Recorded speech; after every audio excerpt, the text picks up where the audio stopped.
Hello, and thanks for dialing in. This is Rich Harshaw, and we're here for our Insiders Open Forum. And you know what? We had a pretty full docket, but some of our docket has had to bail out at the last minute. So I believe, if I'm not mistaken, we've got at least one, if not two, people that we're going to be talking to. I think Steve Nash is the first. Let me just double check my notes.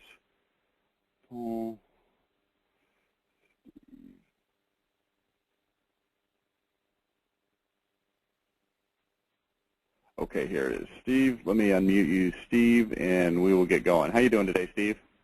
Hi. Can you hear me? I can hear you just fine. How you doing on those pictures? Doing well. Okay, good. Almost ready for you. Okay, good. You're just chomping at the bit to get that thing rolling. So tell me what we want to talk about here today. I've got an email that was forwarded from Judy, but why don't you just kind of talk me through it here? Well, you know, we just bought a competitor showroom on probably the busiest highway coming in and out of our market.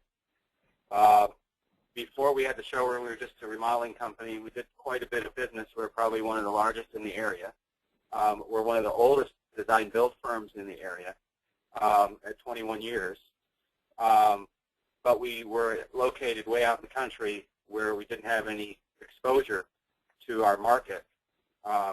And so nobody even knew where we were located. They just saw our job signs around. They knew about us because we've been around for so long. But we just purchased, because the kitchen and bath part of our business is growing so well, and it's easier to sell kitchens and bathrooms with a showroom, we decided to buy out a competitor's business and location, not so much his business, but his location and his phone number, which put us right smack dab on the edge of our city. As I said, it's the busiest highway coming into and out of our market with about 15,000 cars going by a day. And so my question is, what kind of a message do we want to put out there? How do we want to sign the building and to try to, take advantage of that traffic, while at the same time sifting and sorting and screening so we don't get bombarded with the wrong client? Now, let's just out of curiosity, what do you mean by that last part, sifting and sorting so you don't get bombarded by the wrong kind of clients? Well, I understand the general concept, but tell me what you mean in reference to this location. Well, I don't want everybody and their brother driving by pulling in here to talk to us about the deals that we may have on, cabinetry or, we want the right market to come in. We don't serve everything, obviously, or every person. We don't want a bunch of tire kickers for people that are, price shopping to just come in and take up our time and walk through our showroom. We want the right type of client to come in. So like I said, I just don't want everybody to walk through the door. Okay, now, I know a little bit about your business, but why don't you tell me this, just by brief description, who would you feel is the right type of customer to walk through that door? Are you higher end, more money? Yeah, for the most part. I wouldn't say the extreme high end, but certainly people who value the quality of work and quality over price. In other words, they're certainly willing to pay for something better. We also are in a market that's predominantly the biggest employer in our market is Cornell University, which is an Ivy League school, and most of our clients are professors. I'd say probably 50% are tenured professors from Cornell, new professors moving into the area, and then the other part of our market would probably be the professionals, either the doctors from the local hospital or some of the business owners for the most part. That would be our market. I mean, average, let's say kitchen, how much is the average kitchen you're doing? 50,000 to 65,000, somewhere in there. And I would say 45 to 65. And what would you consider the price to be for a quote-unquote cheap kitchen that you really wouldn't be interested in working on? Well, anything down below 35,000. I mean, yeah, probably anything down below 35,000. I mean, our average is in the middle. Well, I guess what I'm asking you, Steve, is take a $25,000 kitchen, for example. Are there a lot of guys doing that type of thing in that area? Oh, probably. Yep. Okay. And tell me about the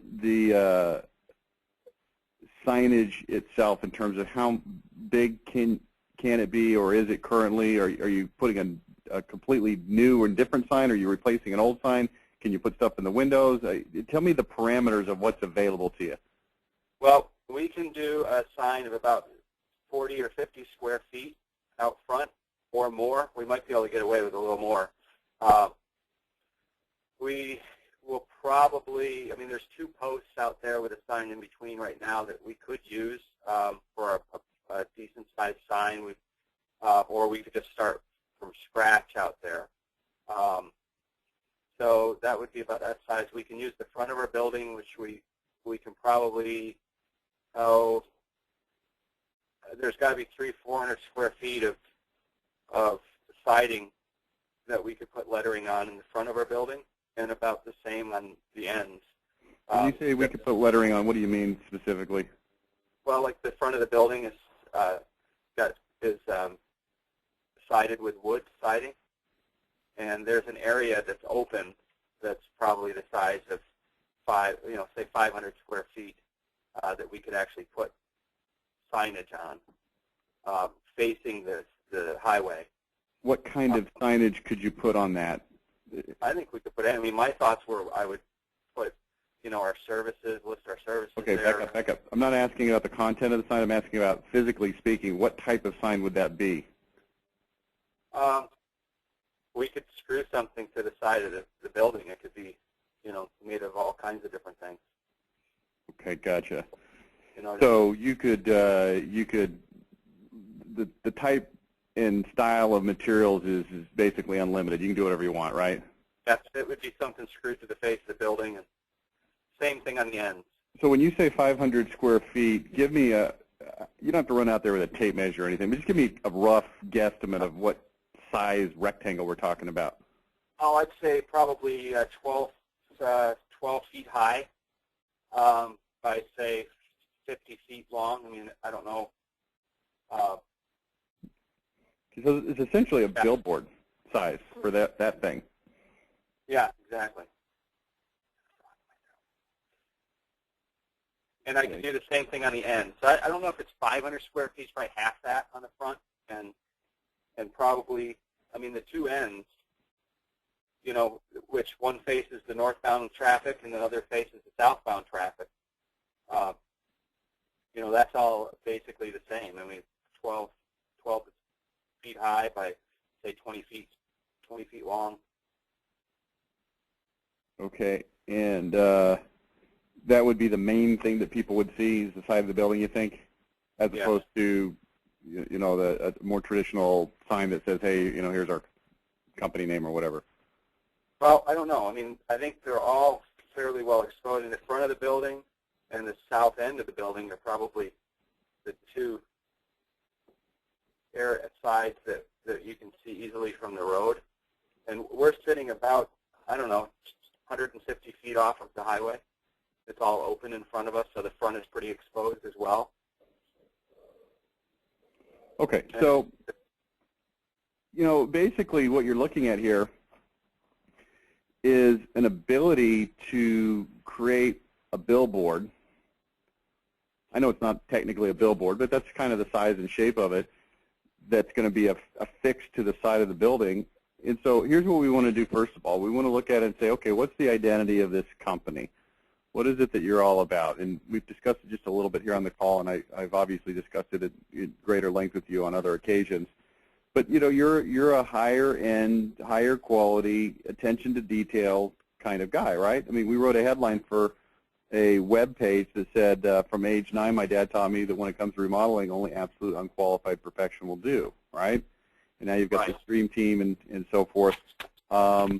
to take something of that general theme and idea, we're not the fastest, we're not the cheapest, but according to our customers, we're the best. How you design that with, pictures and maybe a few bullet points of what you do is something that could be easily worked out. But that's what I would do, is put something on there that's a strong encapsulation of that identity.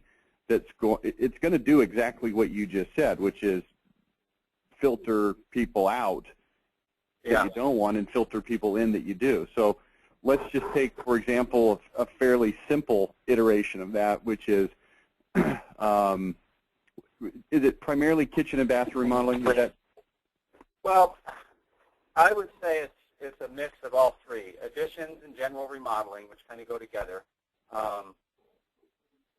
Kitchens and bathrooms. I mean, those are our three big categories. Because additions are so large and so the revenue's high, our average additions well over 100,000, and we do them all the way up to whole house remodels, 300,000 or 400,000 or 500,000. Where our bathroom, we only need a couple of those to make a lot, bring in a lot of revenue. Whereas the kitchens and bathrooms, we do a lot more of those, but it's a lower dollar volume. So it's all three of those. What I'm doing now is I'm just sketching this out a little bit. What is it fairly well understood that this is a showroom? Do people know that already from the previous competitor? No, I mean it's amazing. Some people will come in and say they never even knew this place existed. Some people will say, I thought this was a daycare center because he's got a play yard next door that he owns, that he rents out or that he leases out to a play structure company. And so, the former business was it was Lockwood Interiors, so it wasn't really well identified as a kitchen and bath place. I'm not sure. There's a lot of people who didn't know what the heck this place was. So what I'm thinking / wondering is, so you can potentially, I don't know how you would mount it, what kind of substrate you would want on it, but you can do some sort of a full color printed graphic, right? Mm-hmm. Okay.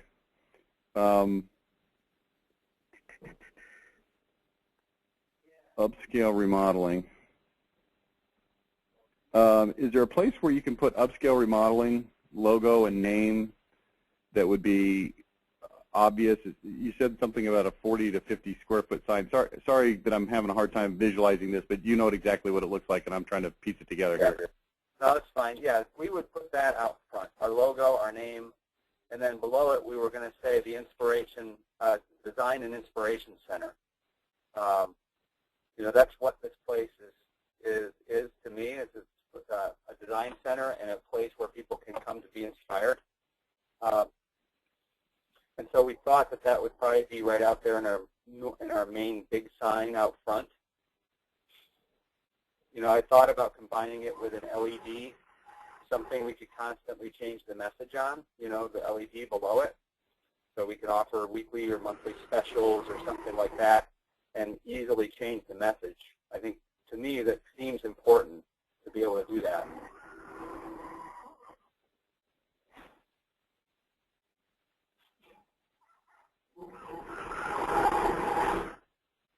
Making a couple notes here. Yeah. It's not very interesting to listen to a guy think, but I think it'd be interesting if you can put the name and logo and stuff on the main sign out front, then that frees you up a little bit on the sides to be able to use the space, not necessarily just to throw your logo on there, because it would be somewhat redundant, right? So if somebody's driving up the building from the one direction, they can see the 50 by 12 foot billboard / sign on the side, and simultaneously they can also see out front the main sign with the logo and the name. Is that correct? That's correct. Yeah.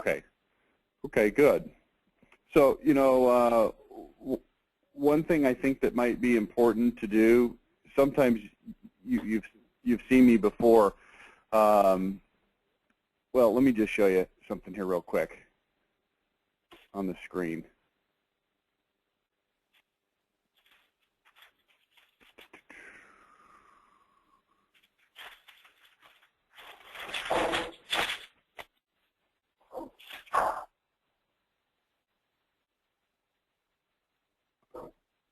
Okay, so let me put this on the screen so you can see it here for a second. I'm showing this to you for a specific reason, not to say let's copy this, but can you see this on your screen? Yeah. If you look at the headline, it says, are you anxious to get the job done, or are you anxious to get the job done right? It's not evident from that headline that the topic is kitchen remodeling. That's why we put the word kitchen remodeling at the top. If you go to a different one, let me just scroll down through this. So like right here on this one, you'll see it says your remodeling job done right. Dang it, we don't put that kitchen remodeling at top because it's evident through the headline what we're talking about. Right. Same thing with this one here. Now, the reason I'm showing you this is I would probably put a banner across the top of this sign that says simply kitchens, bathrooms, and additions, so that everybody that drives by that thing, 15,000 cars a day, every day for the rest of your life, says, oh, okay, I understand the topic being discussed in this conversation is kitchens, bathrooms, and additions. Yeah. Especially given the idea that people thought it was a daycare. They didn't know what it was. It was hard to understand. So let's put it out there first and foremost, similar to what we've done on this ad here. And I would probably even make it thinner as a percentage than what we're seeing here on this. The reason I've done it like as thick as I have on this particular piece is because it's a full page. Okay, there's the full page view. But you're really only going to have more like the space of this guy's face picture. That's probably more like the size that you're talking about. Am I right? Yeah. Yeah. It's the sign. Yeah. Yeah. I mean, it's wide and it's not that tall relative to the width. Right. It's right now it's 10 by 4. No, I'm talking about the billboards. I'm most concerned here about the billboards on the side. On the side. The 12 by 50 areas that you were talking about. Okay. Yes. Yeah. Those are the ones I'm most concerned about because that's where you're going to do your heavy hitting here. And I think I understood you properly. Let me know if I was wrong. These are one on each side of the building, being very visible from each side of the road, depending on which way you're traveling, right? Yep. Okay, so we can put your name and your logo and whatever you want to put on that main sign. I don't think that's nearly as critical as these big billboards on the side. So on the billboard on the side is what I'm talking about. I would put across the top kitchens, bathrooms, and additions. Yeah. And then I would probably put a large square photo. Square meaning it fits maybe if the kitchens, bathrooms, and additions, let's say that takes 2 feet or 1.5 feet or 2 feet of your 12 feet, so that leaves you 10 foot. I would put probably a 9-foot square so there's a little margin and border around it. Mm-hmm. I would put that a big photo of a really nice looking kitchen. Mm-hmm. Because kitchens look nice. Maybe you put a bathroom on the other side. I don't know. You decide what to put. But one that communicates the level of quality that you're trying to communicate, so people see, okay, I'm trying to remodel, my $110,000 Rambler house. I probably don't want to go to this guy, right? Yeah. But you want somebody to look at it and go, wow, that's looking kind of nice. So that's the picture. And then if you did that, that leaves you roughly 40 feet to the right of that picture to put a headline. And that's simply what I would do is put a headline. Now let's decide what goes on the headline. You could make it as easy as we're not the fastest, we're not the cheapest, we are according to our clients, but according to our clients, we're the best. And you might hear that and you might say, oh, wow, so that sounds like a platitude, like kind of like this. We're not the fastest, we're not the cheapest. We are, according to our customers, the best. In that context, that we're the best really has a lot more depth of character because we've qualified it by saying we're not the fastest, we're not the cheapest. I mean, it's just a completely different feel than if we simply said we're the best remodeler in town. Right. I get that. So, there's one way to approach it. On the other hand, we could oh, come on. Technology is not my friend today. I tell you what, I'm about to drop kick a computer.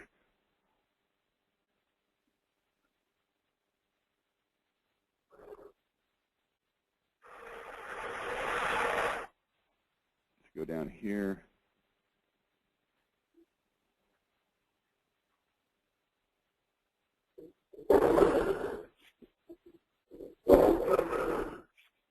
Okay, so this is a mock-up we did for you.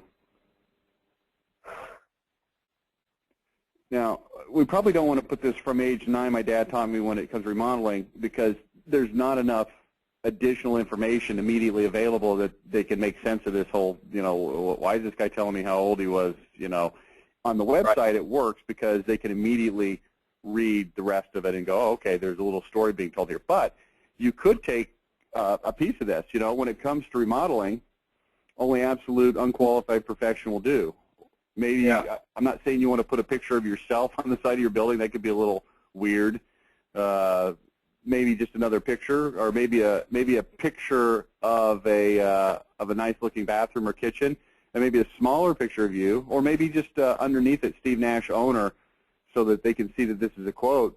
In something like, when it comes to remodeling, only absolute unqualified perfection will do. And here's what's going to happen: is these people drive to and from work and to and from the store and to and from McDonald's, wherever they're going, and they start to see this. I wouldn't put the same one on both sides. I'd put a different one of the same themes, just restatements, different ways to say it, so that they've got a little bit different feel and flavor, but the same identity, which is these guys really, are serious about this. You can even come in here to this this headline of not that one. Persnickety, demanding, hard to please, then we're the right remodeler for you. You don't have to have the face on there. You could just put the words on there. I think it could be very powerful, because these are all different statements and ways to articulate what you're all about. I mean, that's all it is. Right. But to me, this is really cool, having a 12 by 50 billboard on both sides of your building. And, you don't really even have to get into bullet points necessarily. If you put that banner across the top, kitchens, bathrooms, and additions, maybe even kitchen, bathrooms. No, I think if you put kitchens, bathrooms, and additions, I think it's fairly well understood that you're talking about remodeling. I mean, what else would it be? We're not the fastest. We're not the cheapest. It's a little bit of a scary thing to put. We're not the fastest. We're not the cheapest. But you know what? If you're looking at $50 grand for a kitchen, guess what? You're not the cheapest. No. They're not looking for the cheapest. And that's just what I mean about sorting, Rich. I don't want the ones that are looking for the cheapest. I want the ones that agree with that statement and say, yeah, I don't want anything cheap. I want it nice. So I wouldn't be afraid to make it look as nice as you possibly can with your logo and your name and stuff on the main sign. And then, again, I'm going on the assumption that the main sign with your logo and name are visible at the same time as these things on the side, and these things are going to kind of do your heavy lifting. And I would take the time and effort and money to get them done so that they look super nice. You may even be able to, print these kind of like they do billboards. I don't know how much you know about billboards, but most of the billboards you see are actually vinyl. Right. And it's just pulled really tight so it looks good on those billboards. You could probably do the same thing, and then probably every couple of years you're going to have to come in and redo the vinyl, maybe update the message, change it to something different. But, it's going to start to fade over time. But it's fairly inexpensive to do. I think that type of vinyl is, I couldn't guess how much it's going to cost you to get that done, but it's not that bad. So the other thing, too, 2 points that I would mention, is that we have the sign out front that can be our logo. I think we're pretty much all in agreement that that's what that should say, and then maybe the tagline would be, Inspiration and Design Center out there, or at least we have room for that. We can do the same thing above the front door. There's a gable projection that goes out with a couple of columns for a nice grand entrance. And we can do right above the door, we can put our logo, again, in the smaller form, and that same, Inspiration and Design Center there. That will brand us so that people know who we are. And I like that. The Inspiration and Design Center sort of has, don't take this the wrong way because I mean it in a complimentary way, but it might sound not that complimentary. That's a weird way to couch something, I know. But it sounds a little snooty. Yeah. And I think it's appropriate, though. I don't, snooty's not the right word, but, the guy that wants to go to Home Depot, he's not there to be inspired. He's there to save $40. Right. Right. So when you say Inspiration and Design Center, and it has that sort of aura and feel, and they've got this idea from the signs on the side that they've seen, every day for the last 20 months, by the time they walk in 20 months from now, I think it's going to bode well. Yeah. Yeah, and then the other piece of information is that right next door to us is a brand new fast Extra Mart, which is a gas station, a sub shop, and a Dunkin' Donuts. I don't know if they have those down in Texas, but Dunkin' Donuts is pretty big up here. So yeah, we do have it here. So everybody's getting their morning coffee, and there's just a steady line of traffic at the drive-through window right next to our building. So we could do something unique if we wanted to get creative. It's just for the coffee and donut drinkers over there, but regardless. Well, and you're kind of going on the assumption that the same guy that's willing to drop $6 in the morning for coffee and a donut is the same guy that'll pay $50,000 for his kitchen, right? Well, maybe. Yeah, it's hard to say. Well, I guess donuts are pretty universal. It would probably be better if it were a Starbucks, but it's Dunkin' Donuts. So. Well, yeah, I mean that's awesome. Yeah, I'm just wondering if you can get the guys at Dunkin' Donuts to hand out a flyer with the donuts. Probably not. Yeah. Well, that's good. I wanted to kind of hear your take on it. I'm always interested in perspective. Yeah, that's what I would do. I mean, here's the entire conversation boiled down into a sentence. Yeah, let's include your identity and make sure it's clear. Yeah. And as you start to design that and put it together, by all means, shoot it over to me to take a quick look and get some feedback on it. Okay? Yeah. Yeah, we will. Maybe we'll wait until we get the website stuff done before we, commit to the signage, because we may, if the front sign is pretty clear what we would want to do out there, but the identity stuff, as we go to web design. Here's the thing, Steve. Your identity is not going to change. The way that it's articulated can be stated in 22 different ways, or maybe 122 different ways. But the identity itself is not going to change. So I don't see any reason really to delay every day that the signs aren't up, or days that people aren't seeing them and aren't being, influenced by them. Well, I know my identity wouldn't change. It's more the way it's articulated. We may come up with a great way to articulate it, and then all of a sudden I want to take my sign down and put that one up, I doubt it. I really doubt it, because let's say that we just took this very simple approach. We're not the fastest, we're not the cheapest. According to our customers, we're the best. Let's say that 2 weeks later, you and me together, or me or you or both of us or whatever, thought of a cooler way to say it. Yeah. Well, it's not like the way that we put on there is now somehow horrible or not appropriate or anything. Yeah. I would start putting it together, and the sooner it's up there, the sooner it starts to influence people. So you weigh that option. That's my 2 cents. Okay, I appreciate it. So that's it. I'll wait to get some photos from you, and we'll keep rolling here. Okay. All right. I appreciate you participating, Steve. And unfortunately, 2 other participants got called away last minute to something that's going to keep them from participating. Golly, this is not happening for me here. Well, want us to try to think of some other questions for you? No, that's okay. I was trying to, but I'm having some technology issues here, and I can't get my mouse to do what I want it to do. There we go. Now it's working. All right, Steve, thanks. I'm going to go ahead and mute you out, and I'll see. I've got several other people on the call. If anybody else has something else you'd like to talk about, feel free to raise your hand or type in a question. And if not, we'll go ahead and adjourn for the day. I'll give you just a second to see if you can think of anything.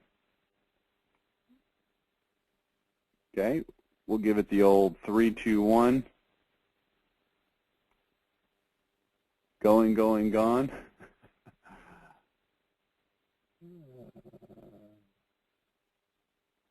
Dale, you don't count.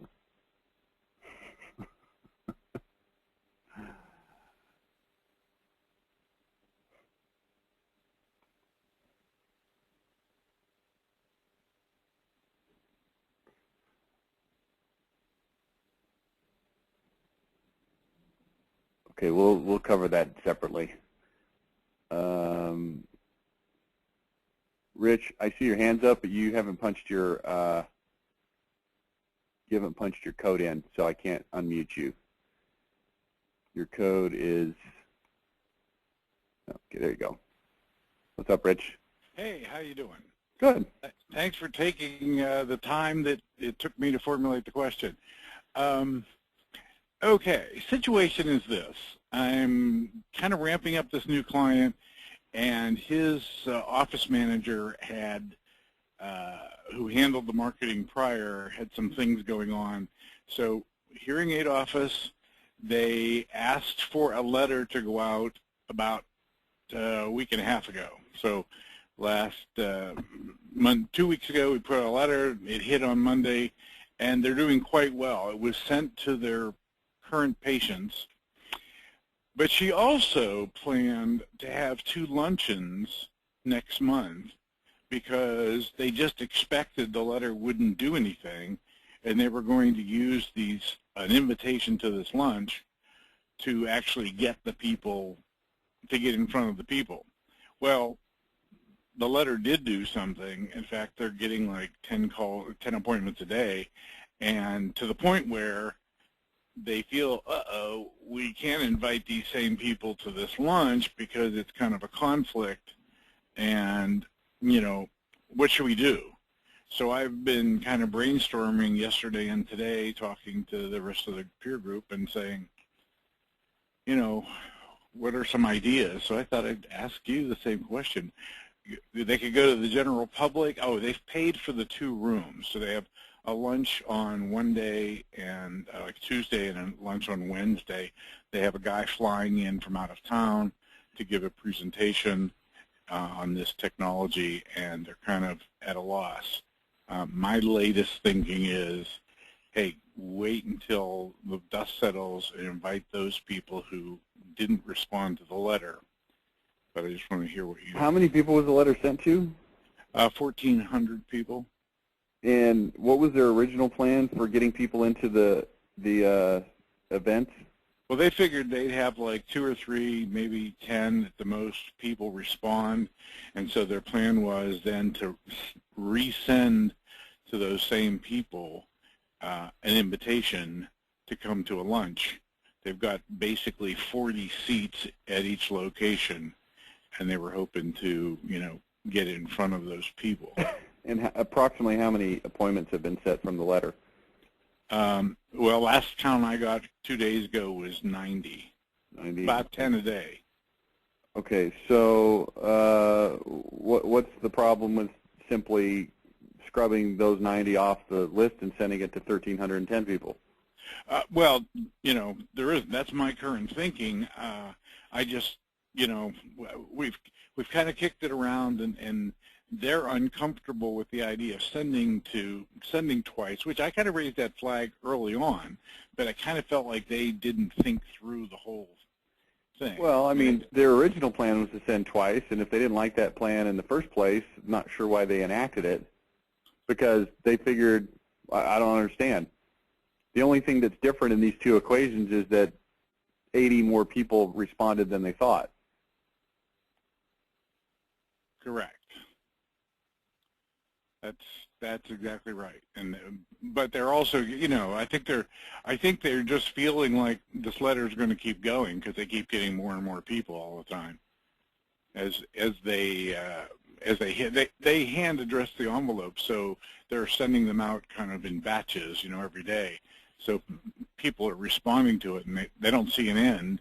Now, if they had if they could wave a magic wand, what I think I hear you saying is they would just scrap the events altogether, but they've got too much coordination and money sunk into it. Is that right? Yes. I think that, okay. Yeah, they feel they've got thousands of dollars. And if somebody sets an appointment, that means they're just going to come in and have essentially a one-on-one sales environment, correct? Correct. And in the idea of the event was to get people to come in for more of a group seminar type sales environment, correct? Exactly. Okay. Well, I don't see any problem with sending the letter to the people that didn't respond. I mean, I look at it this way. if they're sending these letters out in batches that's working so well, why not just hold off on the ones that haven't gone out? You said that as if there are some letters that haven't even gone out yet. Is that true? No, I think they've gotten all of them out, but they didn't get them out like they didn't do one big drop. They kind of trickled out, so consequently the response. How long ago did the first ones come in? A week Monday. A week Monday, and then they're still coming in as of now, right? Yes. Roughly 10 days. True enough? Right. Okay. When's the event scheduled for? They originally scheduled it for February 12 and 13, and then they contacted the facility and said, "What can we do?" And they said, "Well, we'll give you a week." So they now can move it for 1 week, so the 19th and 20th. The guy from out of town, what's the deal with him? Well, they're asking. The last I heard was they called him. So I don't know the answer to that. Right. And how much did they pay for the meeting hall? $3,000. Oh my gosh! What is the Taj Mahal? They haven't even shared with me where it is yet, so I'm not real sure. I think it's a hotel, 2 hotels. They're two days, so there's one in one place and one in another place, and I think they're hotel dining or banquet room, something like that. Okay. Well, you know what? I would simply go ahead and take the ones who have not responded, and I would send it out, understanding that some people are going to respond after the fact to the other offer, and I would just deal with it. I mean, you're going to have to deal with something. You're going to have to either deal with canceling the event and losing the money, or you're going to have to deal with some people that called in and set an appointment are now getting a second invitation to come to an event. Okay. I can't imagine a scenario where somebody says, no, wait a second, I've scheduled this appointment, now there's this event, so screw it, I'm not doing anything. Right. I mean, your worst case scenario is the guy says, well, maybe I'll just go to the event instead. Okay, great, go to the event. Right. But let's say that between today, right now, and the day of the event, that you get a trickle in of another 40 people. Because it's going to slow down, right? It's already right. 10 days old. Right. And I would assume that you're already, well, I was going to say you're probably already seeing it tail off, but maybe due to it being staggered, it hasn't. But it will if they've all gone out. So, that's fine.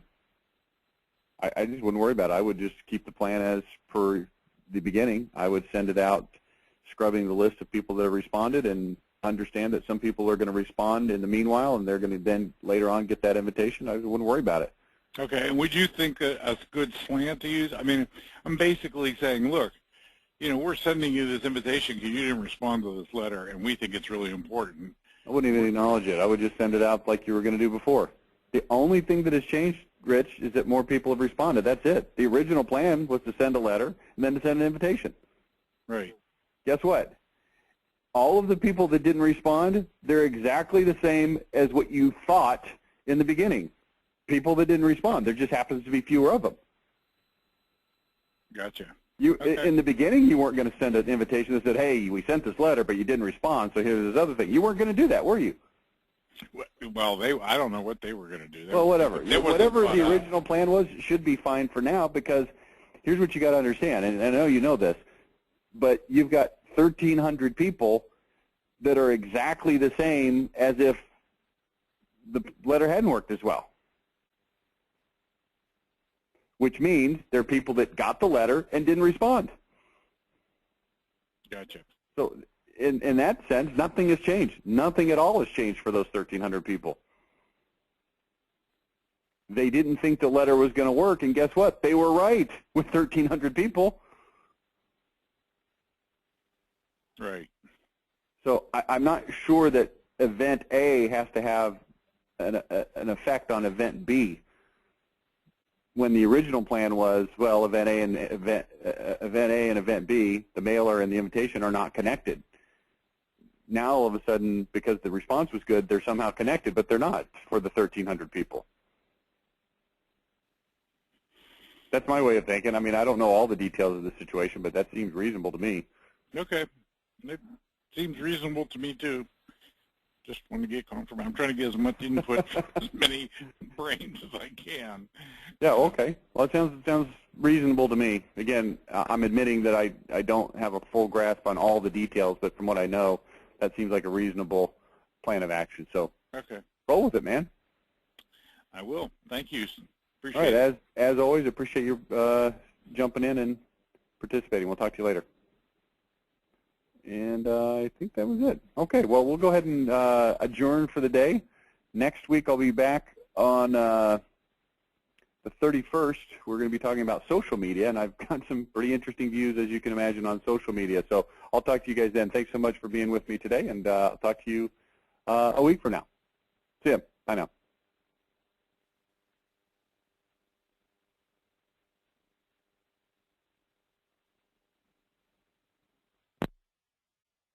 The organizer has